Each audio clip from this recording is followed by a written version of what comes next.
Magandang araw po mga kapatid sa bawat isa sa atin sa pangalan ng ating Panginoong Hesus. Narito po tayo sa ating pong segment, Tanong at Sagot sa Biblia. At ang ating pong bibigyang linaw ngayon na katanungan ay mayroon bang free will ang anghel? Let me repeat, brethren in Christ, mayroon bang free will ang anghel ayon kay Brother Vicente, Liansing, Vicentino?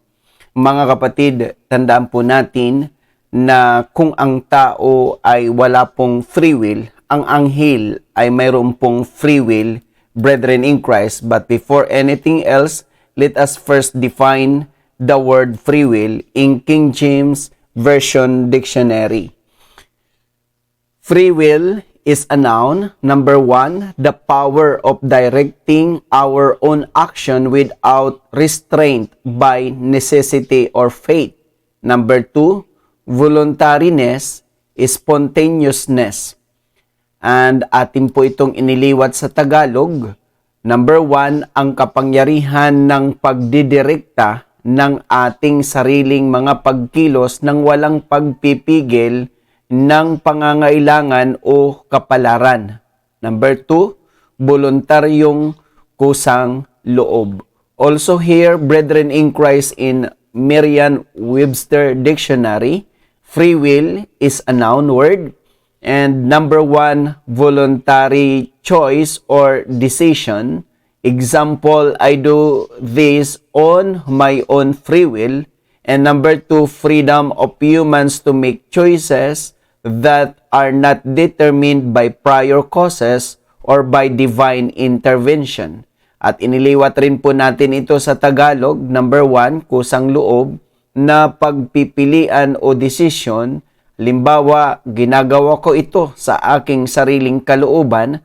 Number 2, kalayaan ng mga tao na gumawa ng pagpipilian na hindi natutukoy ng mga naunang sanhi o nang dahil sa pamamagitan ng Diyos. So, ibig sabihin mga kapatid, pag sinasabing free will, ay meron siyang prerogative na gawin ang gusto niyang gawin o likhain niya ang gusto niyang likhain, mga kapatid.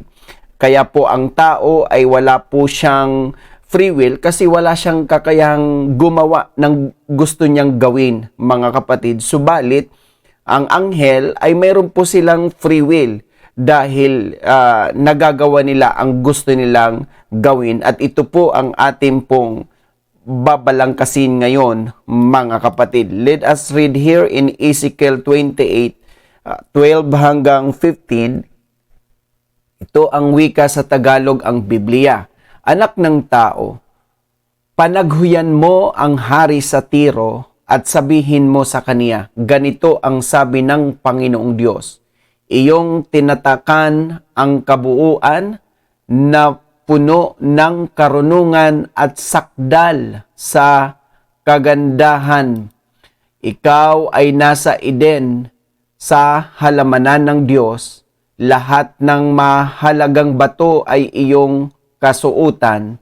Ang sardyo, ang topasyo, at ang diamante, ang berilo, ang onyx, at ang haspe, ang safiro, ang esmeralda at ang karbungko at ang ginto, ang pagkayari ng iyong pandereta at iyong mga plauta ay napasa iyo.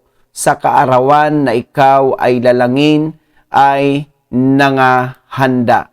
Ikaw ang pinahirang kerubin na tumatakip at itinatag kita na anupat ikaw ay nasa ibabaw ng banal na bundok ng Diyos. Ikaw ay nagpanhik manaog sa gitna ng mga batong mahalaga. Ikaw ay sakdal sa iyong mga lakad mula sa araw na ikaw ay lalangin hanggang sa ang kalikuan ay nasumpungan sa iyo. So dito maliwanag, mga kapatid, kung ano po ang pagkakalikha ng Diyos. Particularly, mga kapatid, kay cherubim na later on siya po yung Lucifer na tinawag pong morning star, brethren in Christ. At siya po, mga kapatid, ay perfect na nilalang ng ating Panginoon. At siya po ay puno po ng karunungan at puno siya ng kagandahan. Subalit, sa kabila na siya po ay sakdal ng nilalang ng Diyos, mga kapatid, ay hanggang siya po ay masumpungan na mayroon pong kalikuan sa kaniyang puso. At ito po, mga kapatid, ang nangyari sa Ezekiel 28:17, Tagalog ang Biblia. Ang iyong puso ay nagmataas dahil sa iyong kagandahan. Iyong ipinahamak ang iyong karunungan dahil sa iyong kaningningan. Aking inihagis ka sa lupa, aking inilagay ka sa harap ng mga hari upang kanilang masdan ka. So, what happened, brethren in Christ? He was thrown. Mga kapatid, hinagis siya ng Diyos dahil nakita po natin na siya po ay nagmataas dahil sa kanyang kagandahan. Ipinahamak niya ang kanyang karunungan, mga kapatid, kaya inihagis siya sa lupa. At ito po naman ang wika, mga kapatid, ni Prophet Isaiah. At ito po ay mababasa natin sa Isaiah 14:12 hanggang 15, Tagalog ang Biblia. Ano't nahulog ka mula sa langit, utala sa umaga, anak ng umaga, paanong ikaw ay lumagpak sa lupa? Ikaw na siyang nagpahina sa mga bansa. At sinabi mo sa iyong sarili, ako'y sasampa sa langit, aking itataas ang aking luklukan sa itaas ng mga bituin ng Diyos, at ako'y uupo sa bundok ng kapisanan, sa mga kaduluduluhang bahagi ng hilagaan. Ako'y sasampa sa itaas ng mga kaitaasan ng mga alapaap. Ako'y magiging gaya ng kataas-taasan. Gayon may mabababa ka sa Sheol, sa mga kaduluduluhang bahagi ng hukay. So mga kapatid, nakita po natin na kung paano po siya ibinagsak ng Diyos, paano siya inihagis ng Diyos, dahil nga po nasumpungan siya ng pagmamataas sa kanyang puso, dahil nais niyang maging katulad po ng Diyos. Subalit, taliwas sa kanyang expectation na gusto niyang maging most high, subalit siya po ang naitapon, mga kapatid, at naibaba hanggang sa kaduluhang bahagi ng lupa. If we are going to read it in English, we will notice, brethren in Christ, na talagang mayroon pong free will ang anghel, kasi ito po ang pagkakawika sa English, brethren in Christ, sa King James Version, Isaiah 14:13-14, For thou hast said in thine heart, I will ascend into heaven.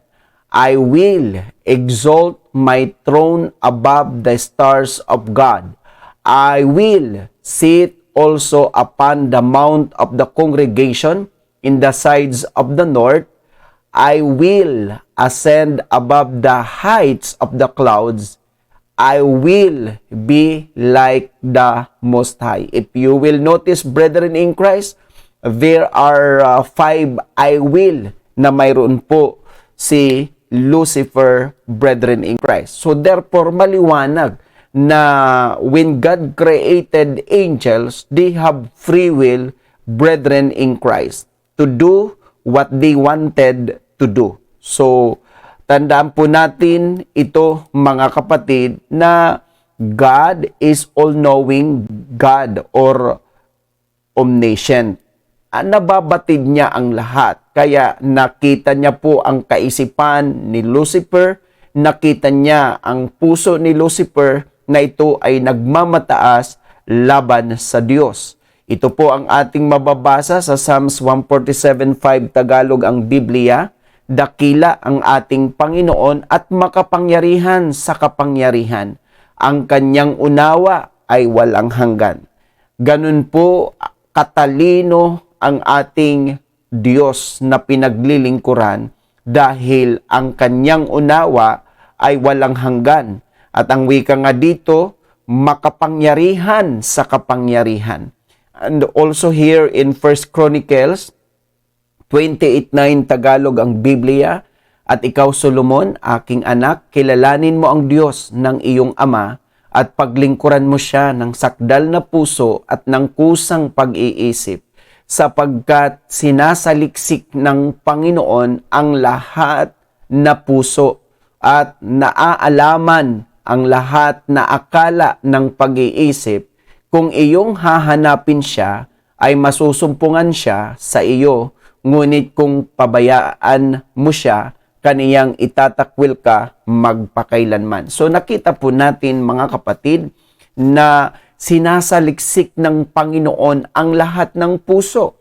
Kaya nakita po na ang puso ni Lucifer ay nagmamataas laban sa Diyos.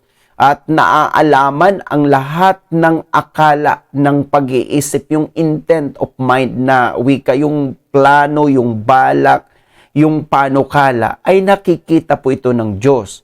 At tandaan po natin din ang sinabi ng ating Panginoon Kristo sa Matthew 23:12, Tagalog ang Biblia, at sino mang nagmamataas ay mabababa, at sino mang nagpapakababa ay matataas. Let me repeat. At sino mang nagmamataas ay mabababa, at sino mang nagpapakababa ay matataas. So, dahil nga po mga kapatid, si Lucifer, alam naman po natin na he was created higher than any creation, brethren in Christ. At maging po sa tao ay makikita po natin mga kapatid na kaunti lang ang baba niya sa anghel. At ito nga po, dahil nasumpungan ng pagmamataas itong si Lucifer, of course, ito ang wika ng Bible, ang sino mang nagmamataas ay mabababa, mga kapatid, at sino mang nagpapakababa ay matataas. So, let us continue. What happened, brethren in Christ, sa anghel na nagmataas laban sa Diyos? Let us read here in Jude 1:6, Tagalog ang Biblia. At ang mga anghel na hindi nangag-ingat ng kanilang sariling pamunuan, take note the word pamunuan, kundi iniwan ang kanilang sariling tahanan, ay iningatan niya sa mga tanikalang walang hanggan sa paghuhukom sa dakilang araw. So, dito, maliwanag na ang pagkakasalaysay ni Apostle Jude, brethren in Christ, ang mga anghel na hindi nagsipag-ingat ng kanilang sarili, ang wika po mga kapatid ay iniwan ang kanilang mga pamunuan at iniwan ang kanilang tahanan. So, pag pinag-uusapan po natin ang pamunuan, we are talking about the power, brethren in Christ. Para po lalo natin maunawaan, basahin po natin ito sa Amplified Version, Jude 1:6. And angels who did not keep, care for, guard, and hold to their own first place of power, but abandoned their proper dwelling place. This he has reserved in custody in eternal chains, bands under the thick gloom of utter darkness, until the judgment and doom of the great day. So let me repeat, brethren in Christ, and angels who did not keep, care for, guard, and hold to their own first place of power, but abandon their proper dwelling place. Kumbaga, mga kapatid, mayroon po silang first place of power. Kumbaga, they have that higher rank, brethren in Christ, but they abandoned this higher rank and even their dwelling place.